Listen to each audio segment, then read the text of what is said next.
बिस्मिल्लाहिर्रहमानिर्रहीम। मैं मौलाना फजल रहमान साहब का बेहद शुक्रगुजार हूँ कि आज वो मेरी बिस्मिल्लाहिर्रहमानिर्रहीम।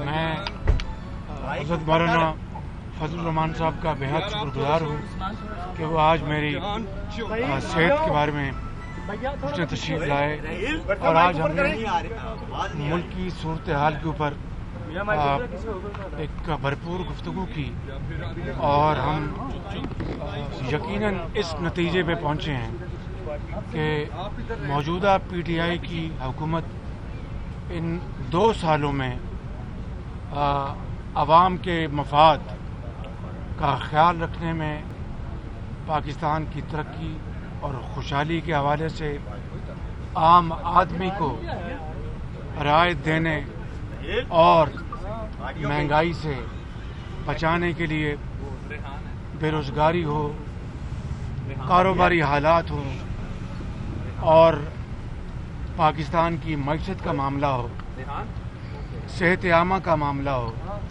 हर हवाले से ये हुकूमत मुकम्मल तौर पर नाकाम हो चुकी है। हालिया हफ्तों और महीनों में जैसा कि आप जानते हैं कि चीनी की कीमतें आज आसमान से बातें कर रही हैं। गंदम की कटाई का सीज़न अभी ख़त्म नहीं हुआ कि गंदम की किल्लत हर तरफ नज़र आ रही है और आटा जो सरकारी नरखों पे मिल रहा है वो खाने के काबिल नहीं। लोग चक्की का महंगा तरीन आटा लेने पर मजबूर हैं।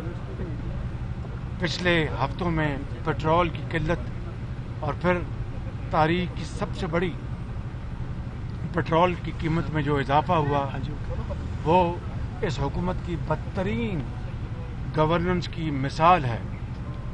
इसी हवाले से आप कई दूसरे मामलात पर आप गौर करें तो आपको नज़र आएगा कि इन 2 सालों में महंगाई आसमानों पर जा चुकी। डॉलर 170 रुपए के करीब जा पहुंचा और हमारी जो पैदावारी जो अहदाफ हैं वो हमारे बुरी तरह उसमें हम नाकाम हुए हैं। गंदम शॉर्ट हुई है, गंदम इंपोर्ट करनी पड़ रही है, चीनी 100 रुपये पे चली गई।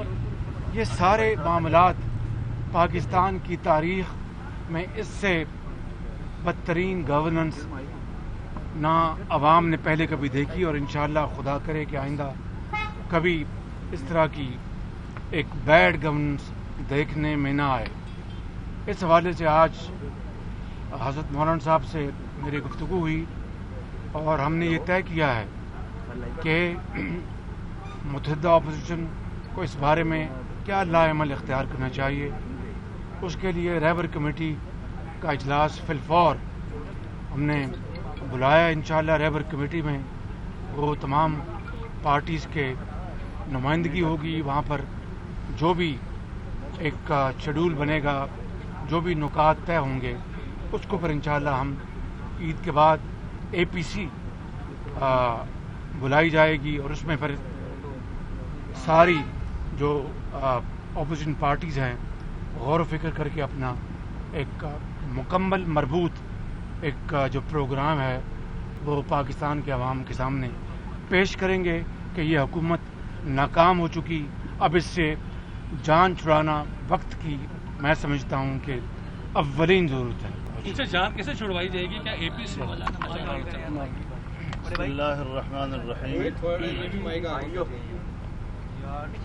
मैं एक बात मैं माफ़ी चाहता हूँ। मैं मौलाना साहब को इनको खुश करने के लिए नहीं, लेकिन हकीकत यह है कि आज़ादी मार्च तारीख का एक बहुत बड़ा एक सियासी और मजहबी शो था और उसने अवाम के जो जज्बात की भरपूर अक्कासी की।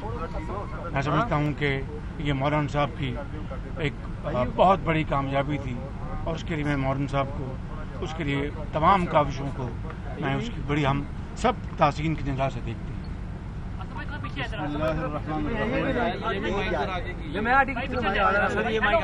نحمده ونصلي على رسوله الكريم.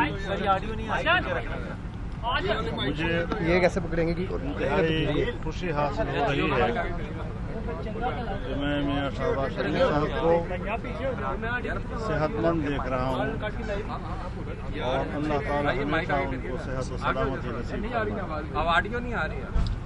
ہم نے ملک کی سیاسی صورتحال پر گفتگو کی ہے جس کا اظہار محترم میاں صاحب نے اپنے الفاظ میں کیا. میں 100% اس کی تائید کرتا ہوں، لیکن میں اپنی گفتگو کو 2 حصوں میں تقسیم کرتا ہوں. سب سے پہلے ہمارا تمام اپوزیشن جماعتوں کا متفقہ موقف کہ یہ حکومت ناجائز ہے، یہ دھاندلی کی پیداوار ہے، اس کی آئینی حیثیت نہیں ہے. اور دوسرا یہ اپنی کارکردگی کی بنیاد پر ایک نااہل حکومت اور ناکام حکومت ثابت ہو چکی ہے. آج ملک کا غریب طبقہ، بے روزگار نوجوان، عام آدمی جس معاشی کرب میں مبتلا ہے، مہنگائی کے حوالے سے، بے روزگاری کے حوالے سے، تاجر طبقہ ہو، کاروبار کا بڑا طبقہ ہو، چھوٹا تاجر ہو، ہر سطح پر اساتذہ ہوں، ڈاکٹرز ہوں، وکلاء ہوں، کسی شعبے میں بھی جائیں وہاں پر ایک مایوسی چھائی ہوئی ہے. ہم یہ سمجھتے ہیں کہ ایک تعطل کا وقت آیا اور اس تعطل کی وجہ سے، کرونا کی وجہ سے ملک کی سیاست میں کچھ جمود سا آیا، کچھ خاموشی سی آئی، لیکن اب ہم نے اس خاموشی کو توڑنا ہے. اب یہ خاموشی مزید برقرار نہیں رہے گی. اور جیسے کہ میاں صاحب نے فرمایا، عید کے فوراً بعد رہبر کمیٹی کا اجلاس جس میں آئندہ کا لائحہ عمل اور پھر اس کے بعد تمام سیاسی قیادت کے آل پارٹیز کانفرنس اور اس میں حتمی لائحہ عمل، اس کے بارے میں انشاءاللہ العزیز اب حتمی فیصلے سامنے آئیں گے. اور جو موقف تمام سیاسی جماعتوں نے آزادی مارچ کے پلیٹ فارم سے دیا تھا، اس کو ہم نے مزید اب آگے بڑھانا ہے، بھرپور یکجہتی کے ساتھ، کہ کوئی کسی پارٹی کو دوسرے سے یہ شکایت نہ ہو کہ آپ کی کنٹریبیوشن جو ہے وہ ذرا کمزور تھی یا آپ پیچھے تھے، کوئی فلانا آگے تھا. سب یکساں طور پر ایک بھرپور قوت کے ساتھ میدان میں آئیں گے.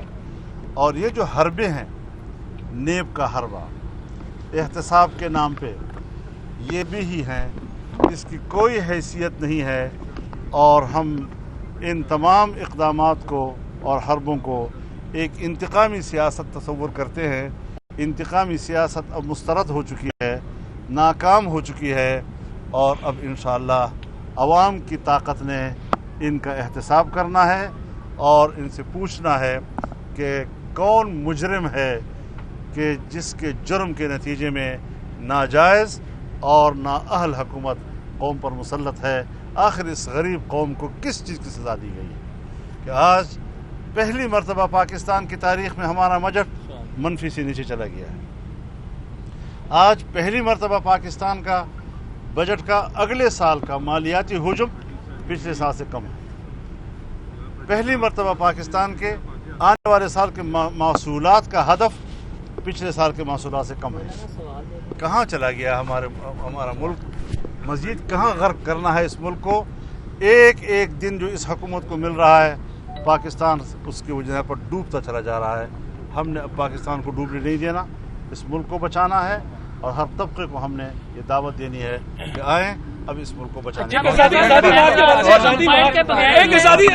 आज़ादी मार्च के हवाले से मुस्लिम लीग नून आज़ादी मार्च में पीछे हो गई थी। क्या आप समझ रहे हैं शहबाज साहब से आज आपकी बात हुई है कि मुस्लिम लीग नून अब गुज़िश्ता साल वाले स्टांस पर नहीं होगी, क्योंकि नवाज शरीफ साहब भी कहते थे लेकिन साथ खड़े नहीं हुए। हमने इस पर इत्तेफाक कर लिया है, आगे जाकर अच्छा मौलाना, ये फैसला अंपायर के बगैर किया आपने इमरान खान को गिराने का या अंपायर के साथ मिलकर कराएंगे? शहबाज साहब आप भी बता दें अंपायर के कौन है? खिलाफ आप एम्पायर शहबाज साहब को पता है, आप बता दें अंपायर के बगैर ये फैसला किया आपने आप बताएं या एम्पायर कौन हुकूमत है? के खिलाफ जाएंगे? शहबाज साहब से सवाल, एम्पायर बता दें अंपायर कौन के है? खिलाफ आप जाएंगे, हुकूमत के खिलाफ, इमरान खान के खिलाफ, या अंपायर को मिलाकर जाएंगे? क्रिकेट के मैदान में तो बताऊंगा।